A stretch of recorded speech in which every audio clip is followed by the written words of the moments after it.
Hay un sociólogo estadounidense, quiero platicarles un poquito de él. Este sociólogo estadounidense escribió varios libros. Dentro de los libros que él escribió está uno que se llama La expansión del cristianismo. La expansión del cristianismo. Él falleció en el 2022, este sociólogo, y algo que me interesa mucho es que nosotros vamos a ver un poquito, como él escribió este libro de la expansión del cristianismo, se dio el tiempo de cuántos cristianos habría en las temporadas iniciales con respecto a la población de lo que se considera el Imperio Romano, donde comenzó todas las iglesias, ¿verdad? Estaban en ese momento. Este autor comenta que, bueno, pues el total de todos los habitantes que conformaban el Imperio Romano, el total de habitantes, era una población de 60 millones de personas.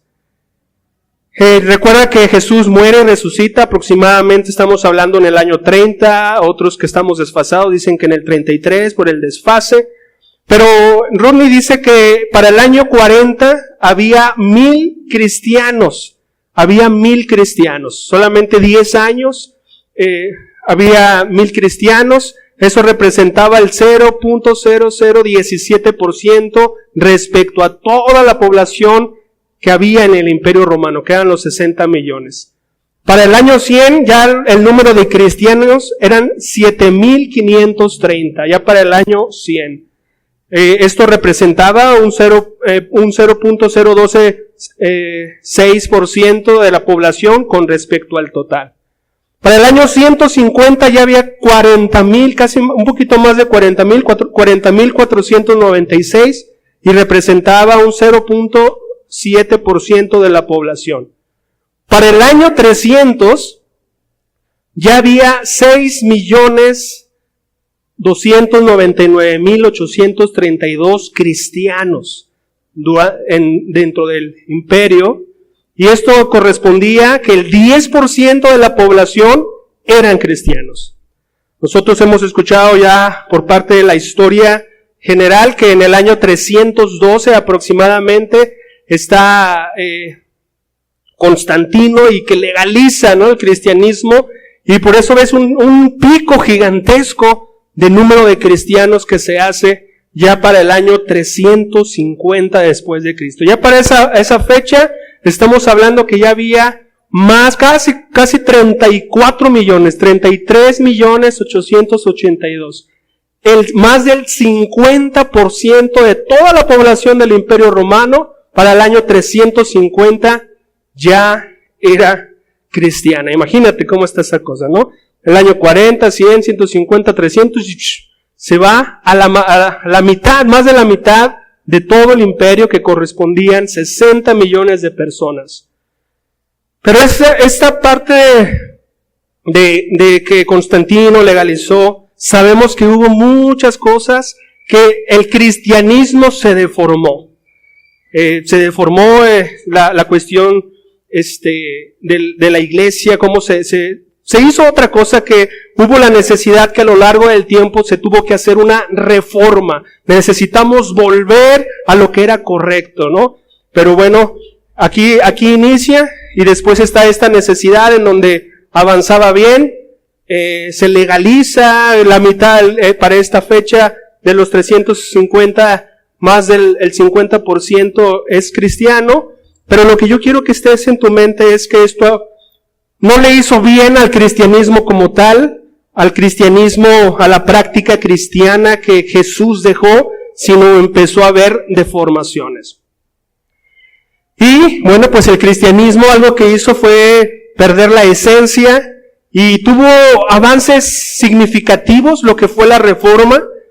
Una de las cosas que hizo la reforma, estamos ya hablando en el año 1500, más adelante del 1500, lo que hace es recuperar la autoridad de las Escrituras. Recuperar la autoridad es una de las cosas que gana la reforma sobre la tradición eclesial. ¿Tú te imaginas que todavía la Biblia no recuperara la autoridad sobre nuestras vidas? ¿En qué estaríamos basando hoy nuestro matrimonio, nuestras familias, nosotros mismos, si aún no se recuperara la autoridad de las Escrituras? En la Reforma, pues se llevó al lenguaje común para que la gente pudiera leer por sí misma la Biblia. ¿Tú te imaginas ahora todavía sin poder leer nunca porque no la entiendes, los salmos, proverbios, el evangelio? ¿Qué sería de ti? ¿En qué basaras tu vida? Piensa eso, fue algo muy especial lo que se logró con ganar esa parte de avanzar, ¿no? Otra de la cosa es que se proclamó la justificación por la fe, no por sin obras ni intermediarios humanos. Eso es algo que fue muy importante, era muy triste, se volvió una mercancía la salvación. El Papa había autorizado, vende las indulgencias por los vivos y por los muertos. El punto es que necesitamos tener dinero para construir la Basílica de San Pedro, etcétera. Y era una deformación que la gente iba a ser salva si podía tener el recurso económico para comprar indulgencias. Entonces se recupera la justificación por la fe, es decir, Jesús es quien me salva, no porque compre una cosa legal que me proclame salvo, sino es Jesús, el poner mi confianza en Jesús. Eso ya se había deformado y se recupera en lo que es la Reforma. También obviamente se desafió la autoridad papal y la estructura clerical se desafió. Y también una de las cosas es que en la Reforma se declaró el sacerdocio de todos los creyentes como una doctrina clave. Se declaró el sacerdocio de todos los creyentes como una doctrina clave. Recuerda que prácticamente antes de la Reforma había personas espirituales y no espirituales, había personas de primera y de segunda respecto a la fe. Las personas de primera eran las personas ordenadas como sacerdotes, monjas y todos los del monasterio, eran las personas autorizadas para poder aplicar los sacramentos. Si tú no eras parte de ese gremio que ya estaba autorizado, pues eras de segunda, ¿no? Tú no eres espiritual, tú no le puedes hablar a Dios, tú no puedes suministrar ningún sacramento, comunión, etcétera, todo lo que ellos habían ya establecido como una estructura. Pero familia, lo que yo quiero que nosotros podamos ver es que es increíble que se haya recuperado la autoridad de las Escrituras. Entendemos cada uno de nosotros y ya podemos depositar con confianza nuestra fe en Jesús para nuestra salvación. No entendemos que no la vamos a ganar por obras, más bien nuestras obras se generan porque estamos agradecidos, porque somos transformados, porque tenemos el Espíritu Santo. Entendemos que no somos perfectos, pero nadie aquí está pensando en que se ganan por obras, sino que todos apuntamos a que somos beneficiarios de la salvación por las obras de Cristo en hacia nosotros, ¿no? Hacia nuestro beneficio.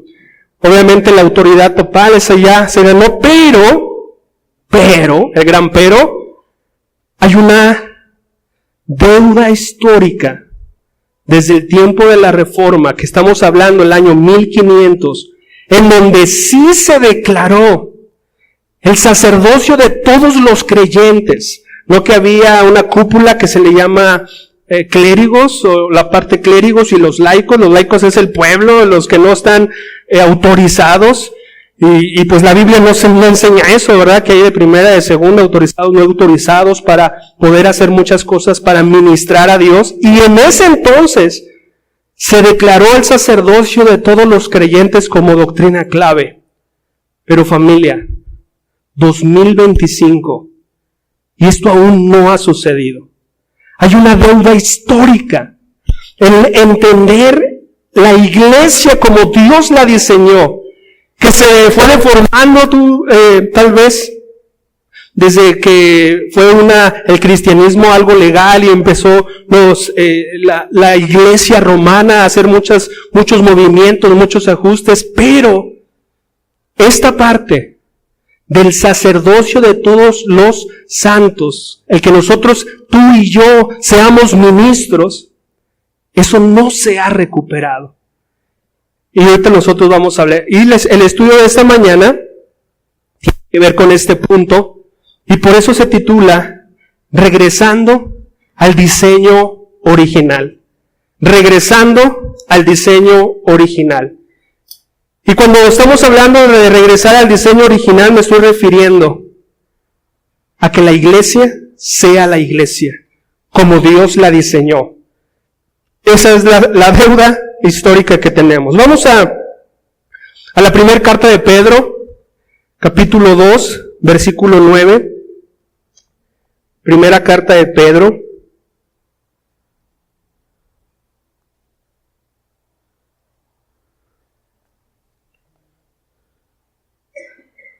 Es una escritura y esta carta estamos familiarizados porque hemos estado estudiándola. Y dice lo siguiente, dice, pero ustedes no son así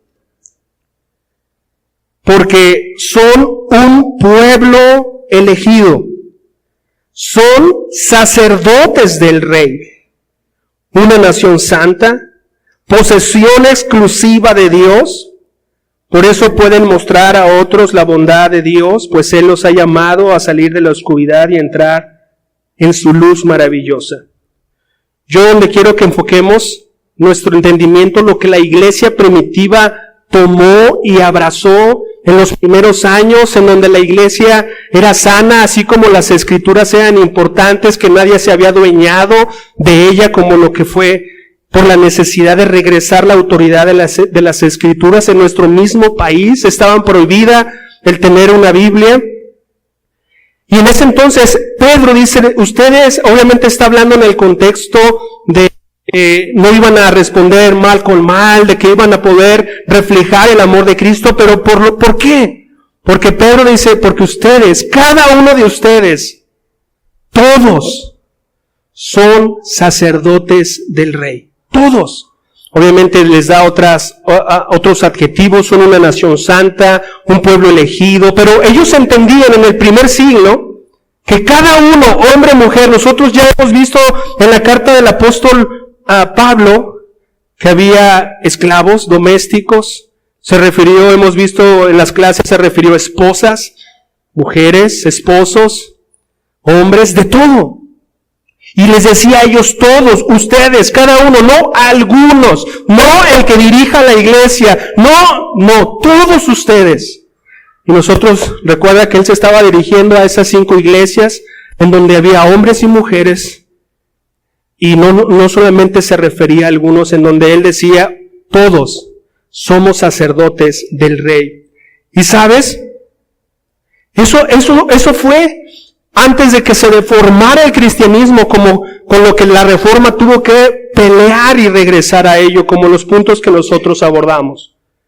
La iglesia se convirtió en un modelo institucional. La iglesia se convirtió en una institución. En una institución.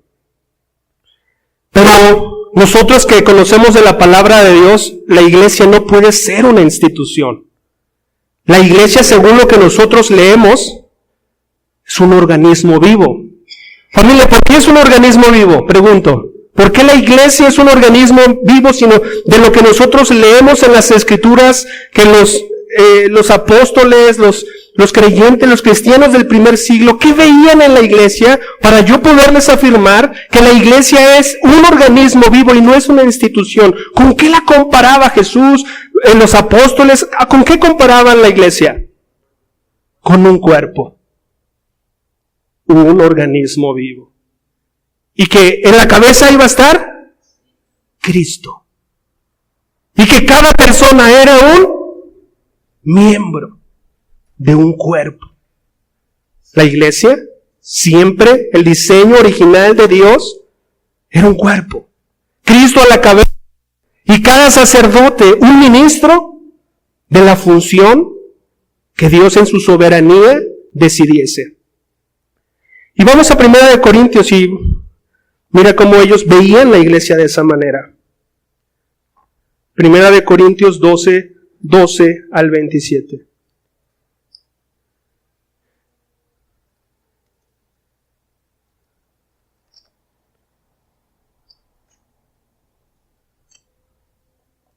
Solamente voy a leer una fracción, aunque está largo. Dice, el cuerpo humano tiene muchas partes. ¿Cuántos huesos tiene el cuerpo humano? Los conocedores de los huesos. ¿Cuántos? ¿No te escuché? 206 huesos, puro hueso. Pero imagínate cuántas partes tiene el cuerpo, ¿no? El cuerpo humano tiene muchas partes, pero las muchas partes forman un cuerpo entero. Lo mismo sucede con la iglesia, o lo mismo sucede con el cuerpo de Cristo. Entre nosotros hay algunos que son judíos y otros que son gentiles, algunos son esclavos, otros son libres, pero todos fuimos bautizados en un solo cuerpo por un mismo espíritu y todos compartimos el mismo espíritu. Versículo 14. Así es. Sí, ¿verdad? En el 14, sí. Así es. El cuerpo consta de muchas partes diferentes, no de una sola parte. Si el pie dijera, no formo parte del cuerpo porque no soy mano, no por eso dejaría de ser parte del cuerpo. Y si la oreja dijera, no formo parte del cuerpo porque no soy ojo, ¿dejaría por eso de ser parte del cuerpo? Si todo el cuerpo fuera ojo, ¿cómo podríamos oír? O si todo el cuerpo fuera oreja, ¿cómo podríamos oler? Pero nuestro cuerpo tiene muchas partes. Y Dios, ¿quién ha puesto? Dios dice, y Dios ha puesto cada parte donde Él quiere.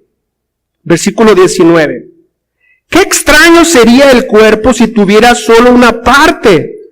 Efectivamente, hay muchas partes, pero un solo cuerpo. El ojo nunca puede decirle a la mano, no te necesito. Órale, fúchila. La cabeza tampoco puede decirle al pie, no te necesito. De hecho, algunas partes del cuerpo que parecerían las más débiles y menos importantes, en realidad son las más necesarias. Y las partes que consideramos menos honorables son las que vestimos con más esmero. Así que protegemos con mucho cuidado esas partes que no deberían verse. Mientras que las partes más honorables no precisan esa atención especial, por eso Dios ha formado el cuerpo de tal manera que se le dé más honor y cuidado a esas partes que tienen menos dignidad. Versículo 25. Esto hace que haya armonía entre los miembros a fin de que los miembros se preocupen los unos por los otros. Si una parte sufre, las demás partes sufren con ella. Y si una parte se le da honra, todas las partes se alegran.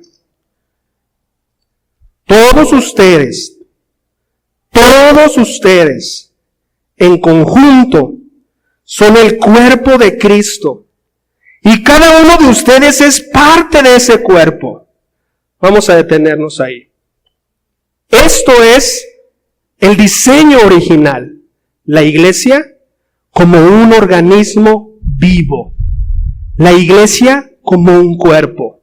El sacerdocio de todos los santos. Eso ha sido una de las cosas, de las tareas y de las herencias que más difícil se nos ha podido hacer, regresar al diseño original.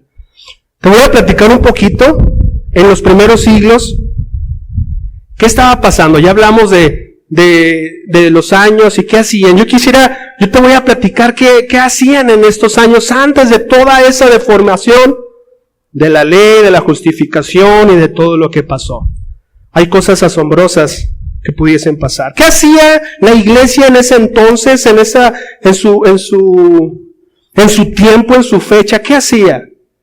Fíjate que una de las cosas que hacían como cuerpo, porque así les demandaba la situación, era preocuparse como una prioridad por los pobres. Ellos se caracterizaron por una vida de enorme generosidad y compasión por los pobres. Te vas a ir para atrás, ¿a qué grado? Como cuerpo, aunque estamos viendo que eran 7,000, otros 40,000 y después 6 millones. ¿Qué hacían? De tal manera era su compromiso y su trabajo como cuerpo, que hasta un emperador se asombró, y mira lo que escribió, y estamos hablando en el año 360 a.C. Este es el emperador Juliano, apodado el Apóstata. En una de las cartas se va a quejar de que este cuerpo se anda preocupando por los pobres de más. Dice, los impíos galileos, refiriéndose a los cristianos, mantienen no solo a sus propios pobres, sino también a los nuestros, quejándose con otro. Pues ya con los suyos tiene, ¿qué? Obviamente, porque los romanos despreciaban a la gente pobre. Imagínate, pero ¿hasta qué grado tú podrías ver ese cuerpo de Cristo en esa generación ayudando a los pobres? Que hasta el emperador decía, no hombre, pues, no tienen con los suyos hasta los nuestros, quejándose. ¿Ok? Otra cosa que hacían como cuerpo, la iglesia, entendiendo que ellos eran sacerdotes al servicio del rey, es que se preocupaban por los descartados. Porque en el mundo del Imperio Romano se caracterizaba por el infanticidio, principalmente de las niñas. Ve cómo estaba el infanticidio. Esta es una carta recuperada de Hilarión, año 1 a.C., que le escribe a su esposa. Si das a luz, consérvalo si es varón, y si es hembra, desembarázate de ella. Imagínate cómo era natural. Año 1. ¿Sabes qué hacían? Obviamente no había eco. Acá ya no, acá hasta fotos 3D a color, que lo quieres. ¿De cuánto tienes? Y te muestran cómo es el niño, ¿verdad? Entonces era hasta que nazca te das cuenta. Dice, si das a luz y es varón, quédatelo. Y si es hembra, desembarázate de ella. Qué triste era. Entonces la realidad es que cuando nacía y eran niñas, los romanos, o la gente en aquel entonces, iban y las tiraban a algo denominado basurero o estiércolero, y dejaban a su suerte que se muriera la niña. Y los cristianos como cuerpo rescataban a esos niños, a esas niñas, porque prácticamente eran las niñas. Ellos se metían al estiércol, se metían a la basura a rescatar a niñas que fueran o niños que nacían con deformidad, y los tiraban y los adoptaban como suyos, como sus propios hijos, porque ellos entendían el valor de la mujer. Ellos ya había desaparecido todo lo que para ellos no era importante. Así que ellos se dedicaban no solamente a ayudar a los pobres, también se ayudaron o se preocuparon por amar, por cuidar, por atender a los descartados. En este caso, pues eran las niñas que nacían.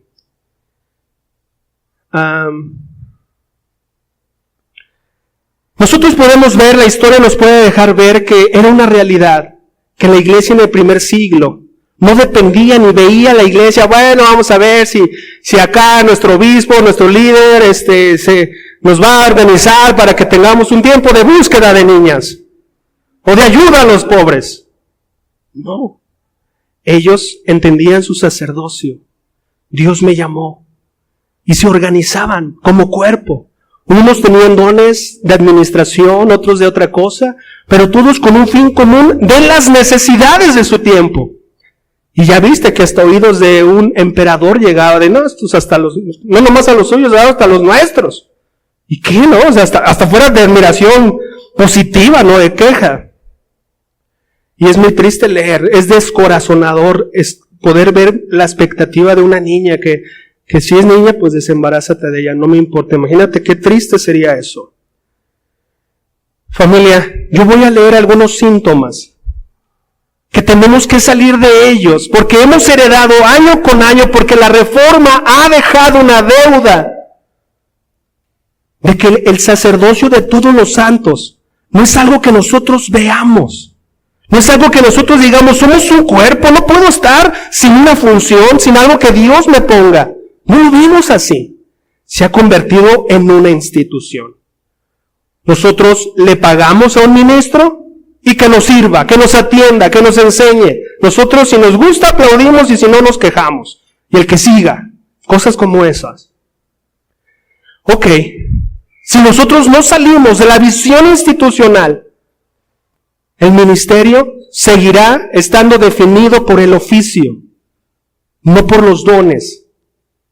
En lugar de preguntarnos, ¿cuál es tu don?, nos preguntamos, oye, ¿qué cargo tienes?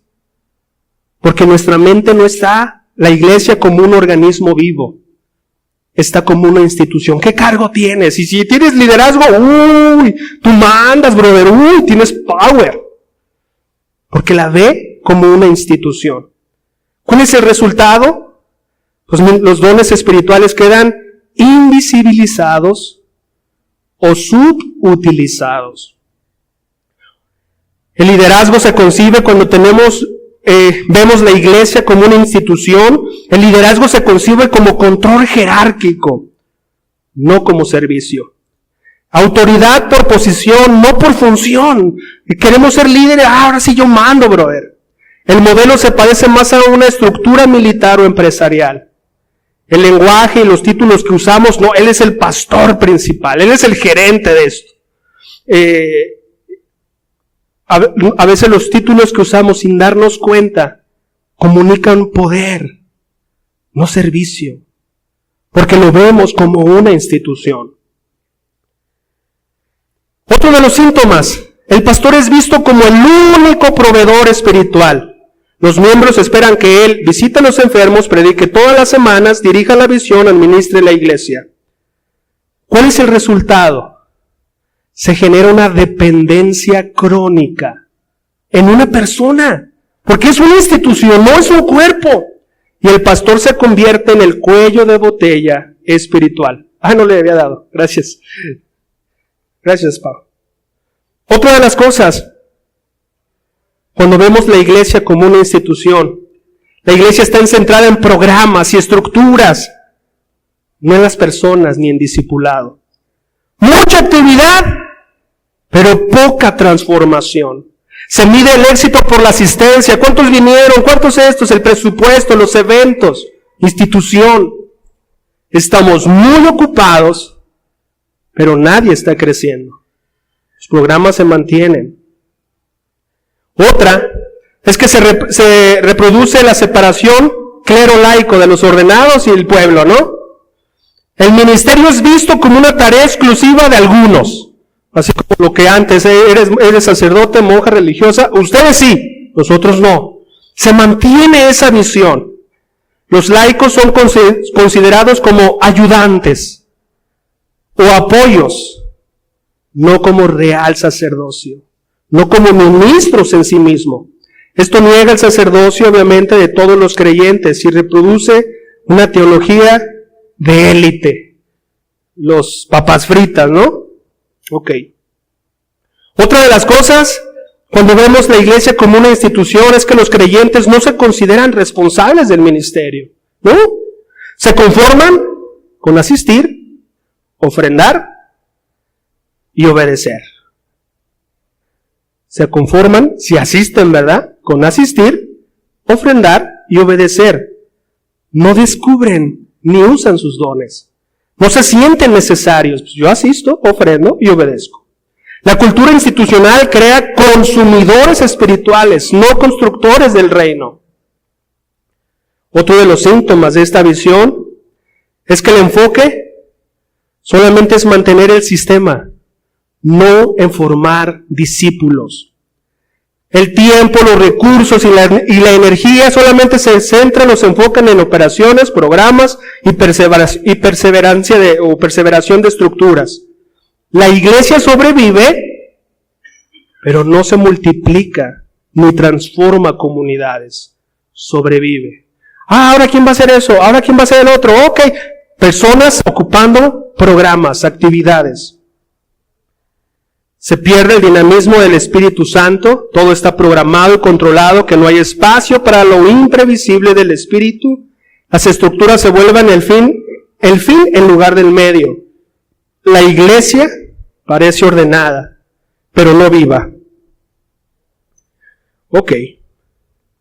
Una iglesia que opera como institución, pues niega en la práctica lo que afirma la teología, la Biblia, funciona pero no florece, es estable pero no viva ni fructífera.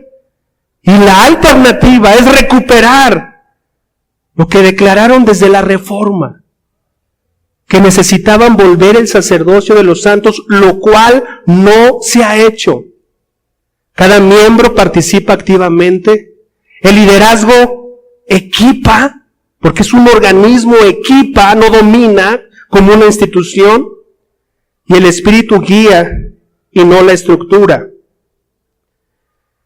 Familia, en el 2012, yo celebré la primera, personalmente como ministro, la primera ofrenda especial de dones y talentos, 2012.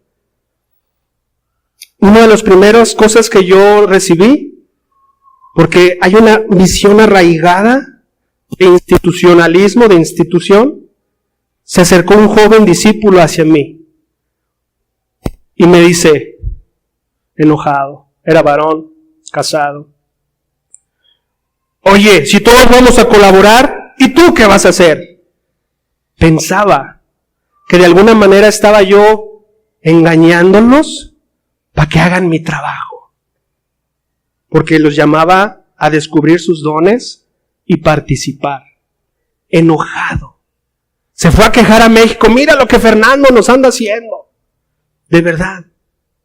Pensaba como, ¿y tú qué vas a hacer? Si para eso te pagamos. O sea, esa es la idea. Toda la iglesia descubrió sus dones. Toda. A cada uno les dimos una hoja. Pero como la visión está arraigada, 2012, ¿cuántos años han pasado? 13.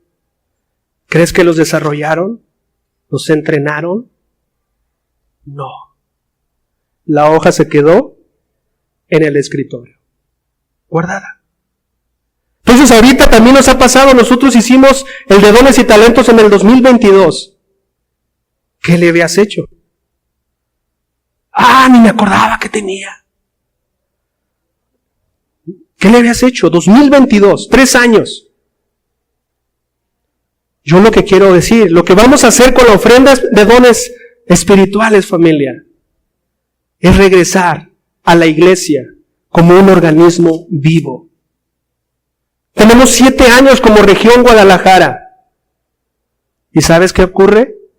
Que ni en la cosa mínima de lo que es el servicio, solamente unos cuantos apoyando. No quiero que piensen, no, es que mis hijos son pequeños, es que mi trabajo es 7 años. Y siempre vas a ver poquitos y muchas veces los mismos. 7 años. Si es pintar, poquitos y los mismos. Si es lavar, poquitos y los mismos. Si es hacer, poquitos y los mismos. Ojo con esto. Los dones espirituales, no estoy hablando de que vamos a poner nosotros aquí, funciones aquí, y quién va a estar en la Santa Cena entonces, y en las canciones. No.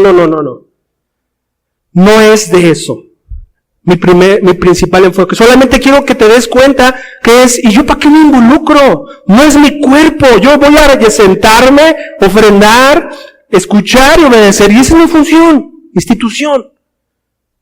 Yo quiero preguntarte, oye, ¿no estabas preocupado por tus dones espirituales? ¿En descubrirlos? ¿Cuánto tienes en tu fe? Imagínate, la iglesia va a cumplir 35 años. Imagínate viéndonos como un organismo vivo, cada uno de nosotros como un sacerdotes del Rey, escuchando a Dios. Y mira, te voy a decir algo, es nuestro primer paso, el descubrir nuestros dones. Tal vez no lo has entendido así. Los dones son como herramientas que no sirven de nada si no entendemos cuál es nuestro llamado. Dones son como herramientas. ¿Qué piensa en una herramienta? Martillo, lo que sea. Los dones son herramientas. Lo que has descubierto, si ya los conoces, son tus herramientas. Pero se necesita entender de parte de Dios cuál es ese llamado a estas herramientas. Los dones son capacidades dadas por el Espíritu para cumplir funciones específicas. Por ejemplo, aquí tengo un ejemplo. Alguien tiene el don de enseñanza. ¿El don de enseñanza es una? Porque hablé que los dones son herramientas. ¿El don de enseñanza es una? Herramienta. Tengo don de enseñanza. Qué chido.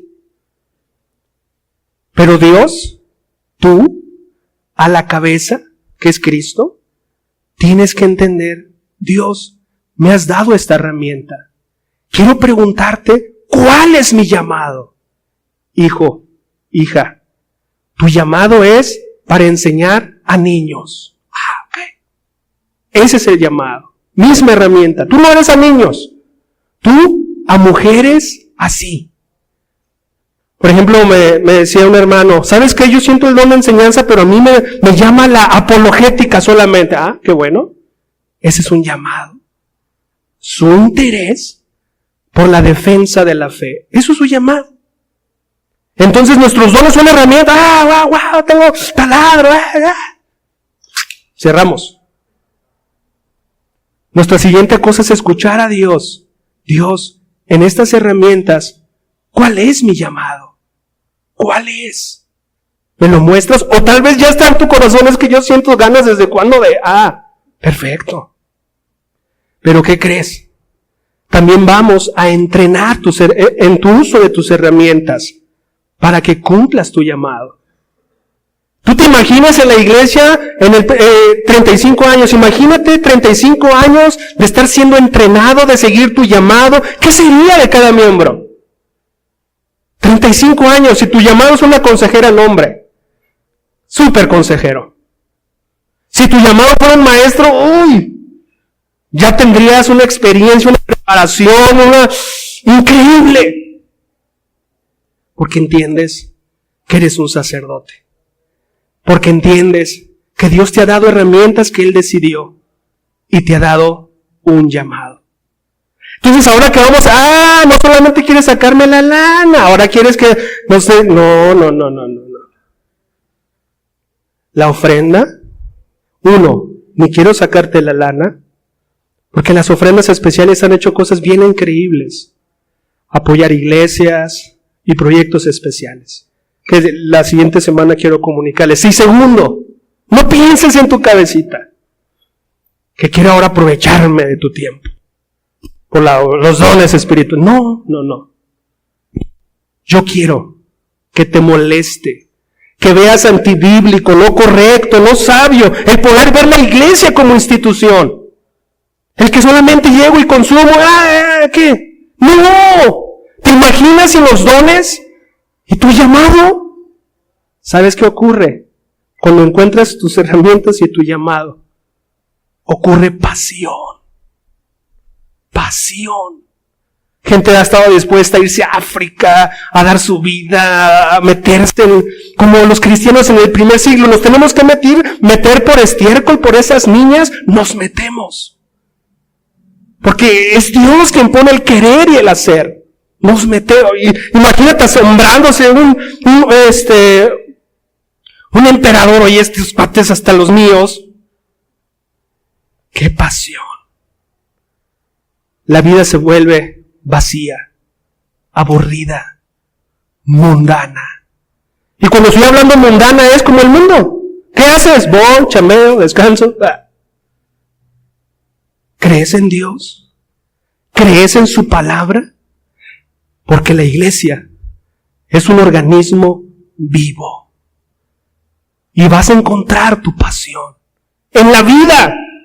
Porque eso viene, así es lo que hizo Dios, te cableó, te hizo, etc. Así que, mi llamado, familia, a esta primera ofrenda especial de dones espirituales, es que no quiero dejarte ahí. En el 2022 lo vimos, pero vi nuevamente que se quedó enterrado, que se quedó olvidado. Los dones. Chido. Eso no. Y solamente estamos conscientes. ¿Por qué está sucediendo eso, familia? Porque vemos la iglesia como una institución. Eso es lo que más quiero pedirte que ores ahora.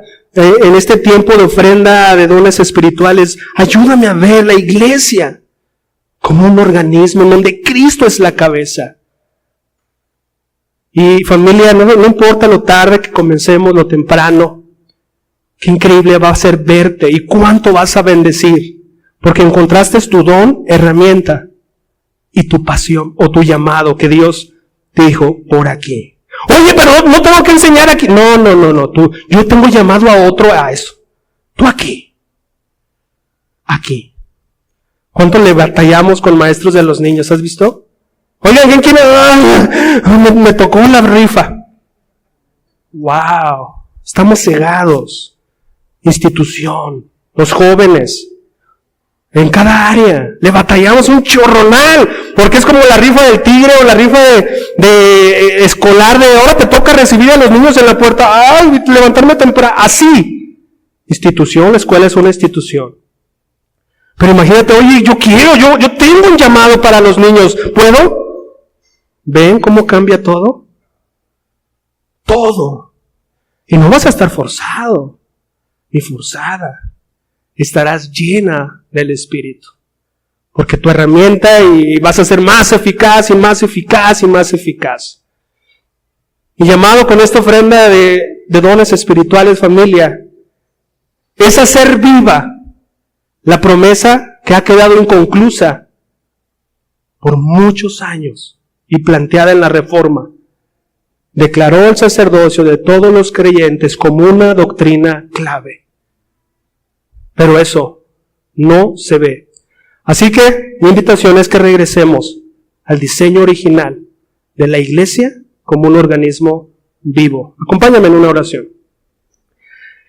Todopoderoso, muchas gracias por darnos herramientas útiles para el mundo caído. Muchas gracias, Dios, que detrás de cada herramienta hay un llamado. Unas pinzas pueden ser utilizadas por un mecánico, unas pinzas pueden ser utilizadas por un dentista, unas pinzas pueden ser tantos llamados diferentes, Dios. Padre, perdónanos, porque está tan arraigada nuestra visión. Hay tanta dependencia del pastor en la mente, en el corazón, porque no hemos entendido que la iglesia es un organismo vivo. Mi llamado es enseñar y mi llamado es entrenar. Ayúdame a hacer eso, Dios, a enseñar y a entrenar a mis hermanos. Te agradezco, Dios, por todo tu amor, por las herramientas que tú provees. Y te quiero pedir que tú puedas glorificarte en esta ofrenda de dones espirituales como lo vas a hacer en la ofrenda económica. Te doy gracias y es en Cristo Jesús en quien te pido esto. Amén.